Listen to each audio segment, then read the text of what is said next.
చరిత్ర పుస్తకంగా రాయడం అంత సులభం కాదు.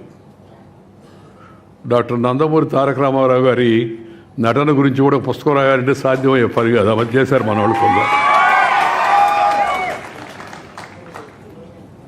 ఈ ప్రపంచ చరిత్రలో జరిగిన పరిణామ క్రమాన్ని సరళమైన భాషలో సామాన్యులకు అర్థమయ్యేటట్టుగా పుస్తకాన్ని తీసుకురావడం చాలా ముదావహమైనటువంటి విషయం అని చెప్పి నేను మనం చేస్తున్నాను. ఈ వివిధ సంఘటనలు క్రమేణా ఎలా మారాయి, వర్తమానం భవిష్యత్తును ఎలా ప్రభావితం చేస్తాయి అనే విషయాన్ని ఎప్పుడు చరిత్ర చెప్తూ ఉంటుంది మనకి. చరిత్ర దానంతట అది రాసుకోదు. చరిత్రను కూడా ఎవరో ఒకరు రాయాలి. మామూలుగా రాజకీయాలు, ఆర్థిక శాస్త్రం, సంస్కృతి, విజ్ఞాన శాస్త్రం, మతం సహా మానవ సమాజంలోని అన్ని అంశాలను ఈ చరిత్ర స్పృశిస్తుంది మామూలుగా.